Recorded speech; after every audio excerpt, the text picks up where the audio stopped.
18 թվի, որը իշխանափոխությունը, որը համարում եք հեղափոխություն, կարծում եմ Արցախի հարցի հետ էր կապված դա, ավելի շատ, ոչ թե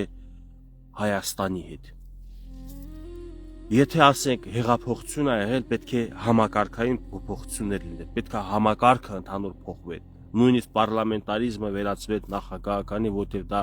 նույն մերժված Սերժ Սարգսյանի կողմից ստեղծված համակարգ էր, չմերժվեց,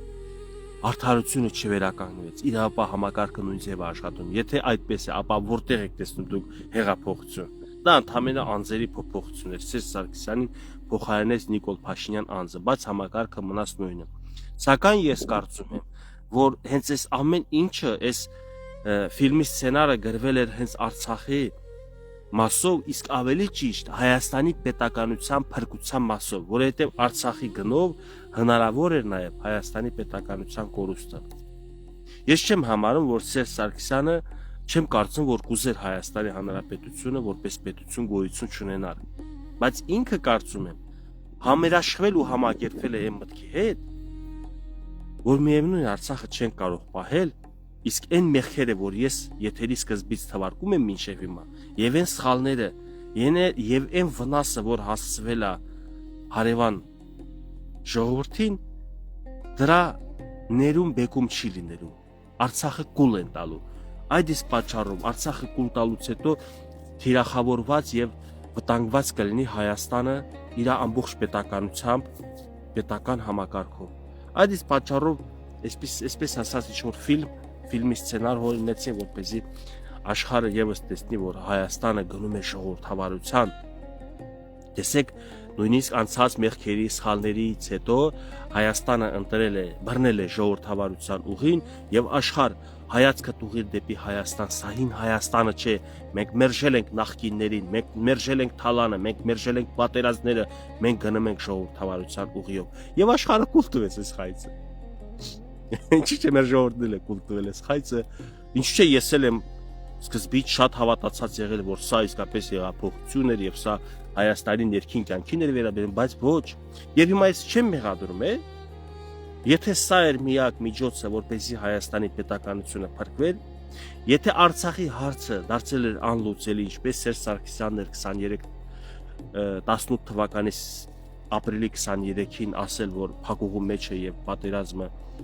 անխուսափելի, թե ինչ այսպիսի միտք է ձևավորել, եւ ինքը եկել է եզրակացության, որ պետք է այս ֆիլմը նկարահանվեր ամբողջ աշխարհի համար, որպեսզի Հայաստանը փրկվեր, հիմա ինչ Նիկոլ Փաշինյանն ասում է, հարց չկա, Արցախը ես չեմ ճանաչում իմ մաս, ես չեմ ճանաչում անկախ պետություն, բայց սա ոչ թե Նիկոլ Փաշինյանի երազանքն էր, կամ Նիկոլ Փաշինյանն էր սա ուզում, սա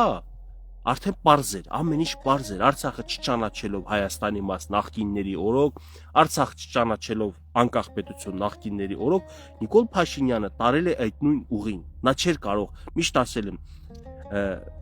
պոեզդի գծից դուրս գա, որ Ամերիկի առաջ Սերժ Սարգսյանն ու Նիկոլ Փաշինյանը իրար հետ թշնամիներ են,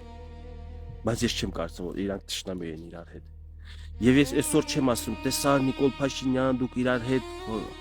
ես օրինակ խորապես համոզված եմ, որ իրար հետ կապ ունեմ, բայց ոչ թե ոչ մեղադրում եմ,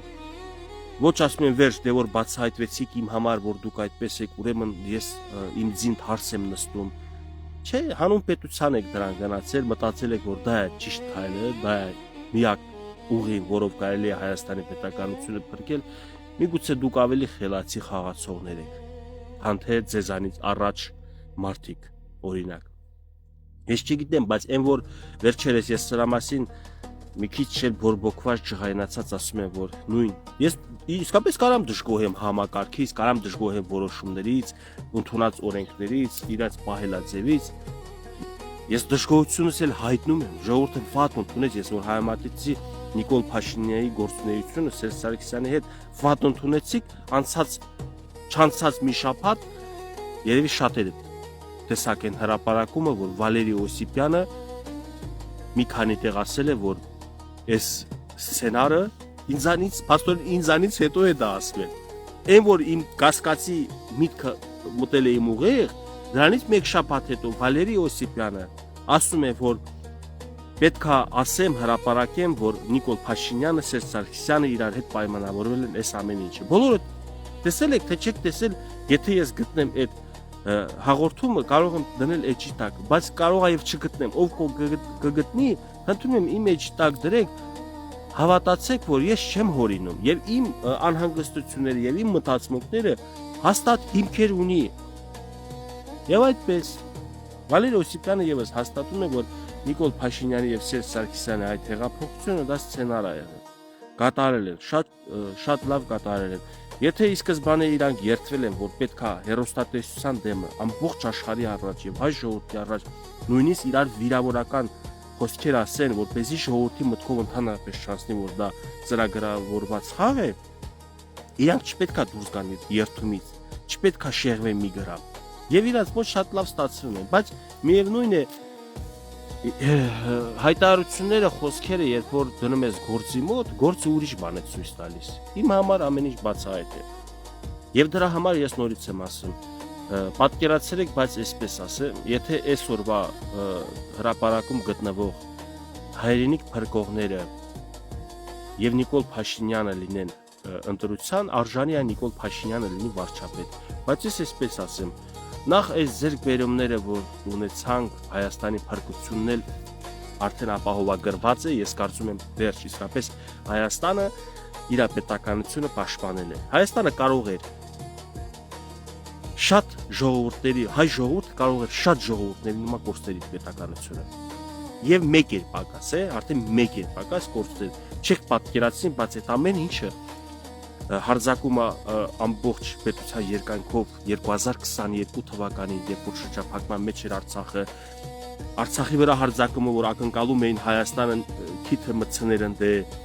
այս ամեն ինչը ակնկալում եւ պատրաստում էին, որ Հայաստանի պետականությունը մատաղ անեին։ Եվ Հայաստանը չխառնելով, այո, դժգոհություն առաջացավ Արցախի ժողովրդի մոտ, ինչու՞ չէ Հայաստանի ժողովրդի մոտ էլ ինչու մեզ դուք հրաման չտվեցիք, գնանք մենք պաշտպանենք արցախցիներին։ Եթե խորը մտածեն կհասկանան երևի, որ դա իրանց պատկերացրածը չի, դա մի քիչ վեր է։ Իսկապես Հայաստանն ուզում էին ներքաշեին խաղի մեջ եւ վերացնեին Հայաստանի պետականությունը։